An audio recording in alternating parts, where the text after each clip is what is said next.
सुरक्षा बलों के ताबड़तोड़ एनकाउंटर से बौखलाए आतंकियों ने फिर आम नागरिकों को अपना निशाना बनाया है। पुलवामा और श्रीनगर में 2 लोगों की गोली मारकर हत्या कर दी गई है। बिहार का रहने वाला अरविंद कुमार श्रीनगर में गोलगप्पे की दुकान लगाता था।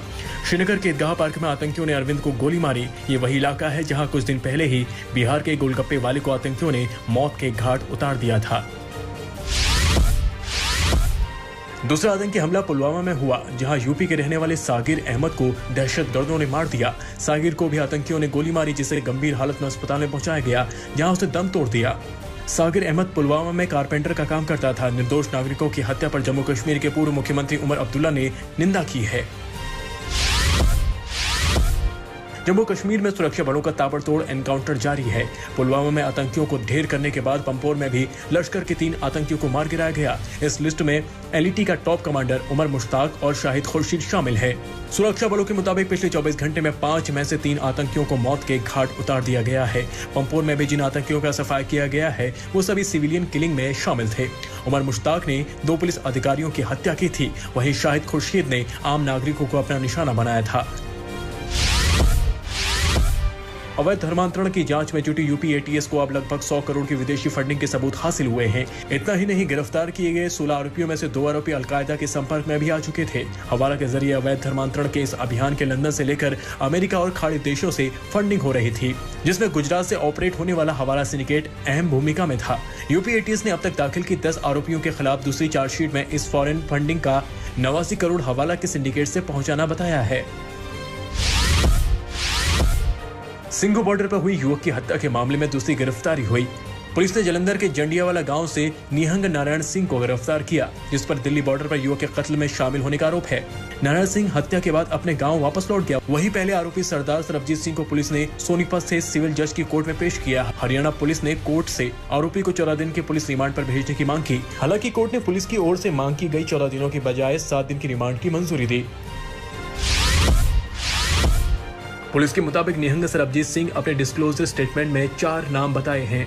इन्हें भी ट्रेस किया जा रहा है। मृतक की पोस्टमार्टम रिपोर्ट आ गई है। पोस्टमार्टम रिपोर्ट के मुताबिक मृतक के शरीर पर चोट के 37 निशान पाए गए हैं। पोस्टमार्टम रिपोर्ट के मुताबिक युवक के खिलाफ तेज धार वाले हथियार के साथ लाठी डंडों और अन्य हथियारों का भी इस्तेमाल किया गया है। युवक की मौत का कारण ज्यादा खून बहने को बताया जा रहा है।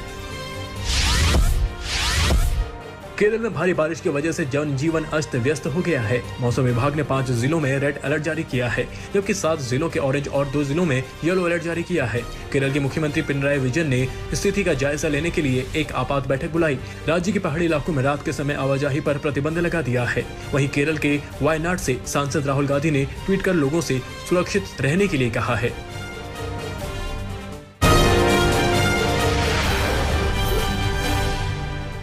कांग्रेस की वर्किंग कमेटी की बैठक में एक बार फिर पार्टी अध्यक्ष के मुद्दे पर चर्चा हुई, जिसके रेस में सबसे आगे राहुल गांधी नजर आए। कांग्रेस नेताओं के मुताबिक एक मत से राहुल गांधी को अध्यक्ष बनाने की मांग उठी। कांग्रेस पार्टी का नेतृत्व करने के लिए जब राहुल गांधी से कहा गया तो उन्होंने जवाब दिया कि वह इस पर विचार करेंगे। कांग्रेस वर्किंग कमेटी की बैठक में फैसला लिया गया है कि पार्टी के अध्यक्ष पद के लिए चुनाव अगले साल 21 अगस्त से 20 सितंबर के बीच होगा। सीडब्ल्यूसी की बैठक में 3 प्रस्ताव पारित किए गए हैं। किसान, महंगाई और राजनीति हालात को लेकर ये प्रस्ताव बैठक में पारित किए गए हैं। बैठक में कांग्रेस के अंतरिम अध्यक्ष सोनिया गांधी और उनके नेतृत्व पर सभी नेताओं ने भरोसा जताया है। बैठक में सोनिया गांधी ने केंद्र सरकार पर जमकर हमला किया, जिसमें चीन और लखीमपुर खीरी हिंसा का मुद्दा भी उठा, जिस पर बीजेपी ने पलटवार किया। बीजेपी प्रवक्ता गौरव भाटिया ने सिंघू और हनुमानगढ़ पर चुप्पी को लेकर कांग्रेस पर निशाना साधा। गृहमंत्री अमित शाह के अंडमान निकोबार दौरे का आज 3रा दिन है। दौरे के दूसरे दिन केंद्रीय गृहमंत्री अमित शाह ने कहा, वीर सावरकर जैसी देशभक्ति की भावना किसी और में नहीं थी। इससे पहले शाह ने उस जेल का दौरा भी किया था जहां उन्होंने सावरकर को श्रद्धांजलि दी। आर्यन ड्रग्स केस अब पूरी तरह से सियासी होता जा रहा है। उद्धव सरकार के मंत्री नवाब मलिक ने एक बार फिर एनसीबी पर हमला किया। नवाब मलिक ने आरोप लगाया है कि एनसीबी के गवाह फिक्स्ड हैं। फिक्स्ड गवाहों के जरिए ही एनसीबी फर्जी मामले बनाती है। नवाब मलिक ने एनसीबी के जोनल डायरेक्टर मामले के एक गवाह फ्लेचर पटेल को लेकर हमला किया। नवाब मलिक का कहना है कि फ्लेचर 3 मामलों में गवाह है, जो समीर वानखेड़े की बहन का करीबी है। यूपी विधानसभा चुनाव 2022 के मद्देनजर बीएसपी ने उम्मीदवारों के इंटरव्यू शुरू कर दिए हैं। पार्टी उम्मीदवारों को चुनने से पहले उन्हें 4 कसौटी पर परख रखी है। इसके लिए बीएसपी प्रमुख मायावती खुद उन उम्मीदवारों का इंटरव्यू लेंगी जिन्होंने अपने निर्वाचन क्षेत्र से टिकट के लिए आवेदन किया है। उम्मीदवारों को इंटरव्यू के लिए अभी से बीएसपी कार्यालय लखनऊ में बुलाया गया है।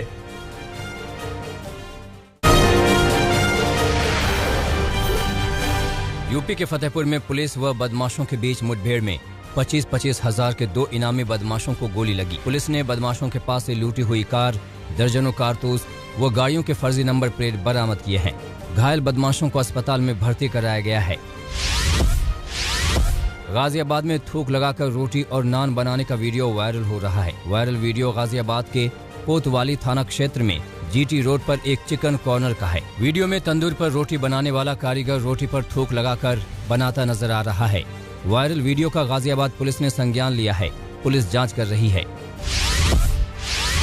यूपी के बांदा में अपने शराबी पति की आदतों से नाराज होकर मायके गई पत्नी को मनाने पहुंचे उसके पति ने ससुराल में खुद को आग लगा ली। युवक को जिला अस्पताल ट्रॉमा सेंटर में भर्ती कराया गया, जहां डॉक्टरों ने प्राथमिक इलाज के बाद मेडिकल कॉलेज बांदा रेफर कर दिया। कुछ दिन पहले पति की शराब की आदत से परेशान पत्नी अपने मायके चली गई थी।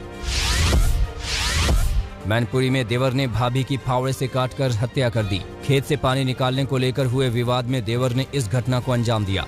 महिला के खेत में खड़ी धान की कच्ची फसल नष्ट करके देवर खेत में नाली बनाकर पानी निकालना चाहता था। इसी का विरोध करने पर देवर बौखला गया और अपनी भाभी को फावड़े से काट डाला। सीतामढ़ी में मूर्ति विसर्जन के दौरान पुलिस और जनता के बीच में झड़प हो गई। मामला कोरिया रायपुर गांव का है। पुलिस ने 11 लोगों को गिरफ्तार किया। रायपुर में पुलिस ने फ्लैग मार्च किया।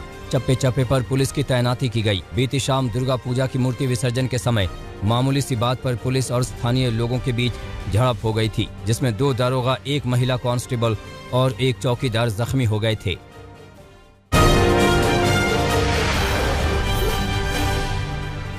जर्मनी की चांसलर के तौर पर एंजेला मर्केल टर्की के आखिरी दौरे पर पहुंची। राजधानी इस्तांबुल में मर्केल ने राष्ट्रपति तैयब एर्दोआन से मुलाकात की। एर्दोआन और मर्केल के बीच कई आंतरिक मसलों के साथ ही सीरिया और अफगानिस्तान में तख्ता पलट पर हुई बातचीत। इंडोनेशिया के बाली द्वीप में 4.8 तीव्रता वाले भूकंप में 3 लोगों की मौत, 7 लोग बुरी तरह से घायल। भूकंप बाली के पतन शहर शिंगराजा के पूर्वोत्तर में 62 किलोमीटर की दूरी पर और 10 किलोमीटर की गहराई पर आया। इससे पहले जनवरी में यहां 6.2 तीव्रता का भूकंप आया था, जिसमें कम से कम 105 लोगों की मौत हुई थी। इंडोनेशिया के वेस्ट जावा में नदी में सफाई अभियान पर गए स्कूल के 11 छात्र डूबे। इस्लामिक जूनियर हाई स्कूल के 150 छात्र शुक्रवार को सिलियूर नदी के तट पर सफाई अभियान में ले रहे थे हिस्सा। अचानक इसमें 21 छात्र फिसलकर नदी में गिरे। 10 लोगों को निकाला गया। अफगानिस्तान में आतंकी हमलों के बाद पाकिस्तान ने 2 हफ्ते के लिए बंद किया चमन बॉर्डर। सीमा के दोनों ओर फंसे सैकड़ों व्यापारी। अफगानिस्तान में शिया मस्जिदों पर आतंकी समूह लगातार कर रहे हैं बम से हमला। ताइवान के राष्ट्रपति साई इंग वेन ने काउंशियांग में लगी आग में मारे गए लोगों के परिजनों से मुलाकात की। साई हादसे में पीड़ितों से मिलने अस्पताल भी पहुंची। प्रशासन को पीड़ित की हर तरह से मदद करने का आदेश दिया।